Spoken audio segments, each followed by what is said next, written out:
សួស្តីបងប្អូនប្រិយមិត្តនិងអតិថិជនរបស់ Page ស្ដេចកាស Bluetooth ទាំងអស់គ្នាថ្ងៃនេះគឺចូលកាស Bluetooth AirPods Pro 2ទៀតហើយបងប្អូនដែលជាកាស Bluetooth ដែលមានគុណភាពល្អដែលជាកាសដែលភ្ញៀវគាត់សរសើរច្រើនមែនទែនអំពីគុណភាពសំឡេងរបស់វាថាសំឡេងឮធ្ងន់ល្អហើយគេនិយមនៅក្នុងការប្រើប្រាស់ច្រើនមែនទែនហើយអ្នកដែលទិញហើយគាត់ទិញហើយទិញទៀតអញ្ចឹងថ្ងៃនេះគឺចូលមកវិញទៀតហើយបងប្អូនដែលកំងអត់ទាន់បានបងប្អូនអាចកំងសារជាថ្មីបានបងប្អូនហើយបើនិយាយអំពីគុណភាពថ្មរបស់វាបងប្អូនគឺថ្មបាន5ទៅ6ម៉ោងហើយនៅពេលដែលអស់យើងអាចដាក់ចូលនៅក្នុងប្រអប់របស់វាវិញបងប្អូនប្រអប់របស់វានឹងគឺបញ្ចូលបាន2ទៅ3ដងអញ្ចឹងយើងបញ្ចូលម្ដងគឺប្រើបាន2ទៅ3ថ្ងៃបងប្អូនវ៉ាវ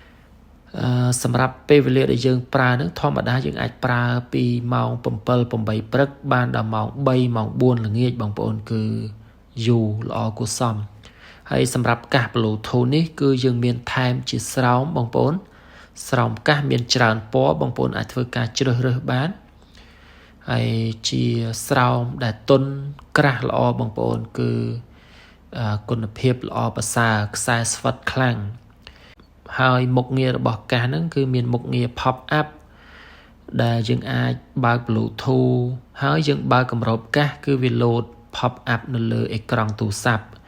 ហើយយើងអាចដូរឈ្មោះមាន GPS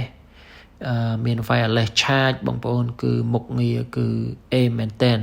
ហើយនិយាយពីតម្លៃគឺថាមហាធូរគឺតម្លៃធូរល្អមែនតែនកាស Bluetooth ឥឡូវគឺតម្លៃធូរទេបងប្អូន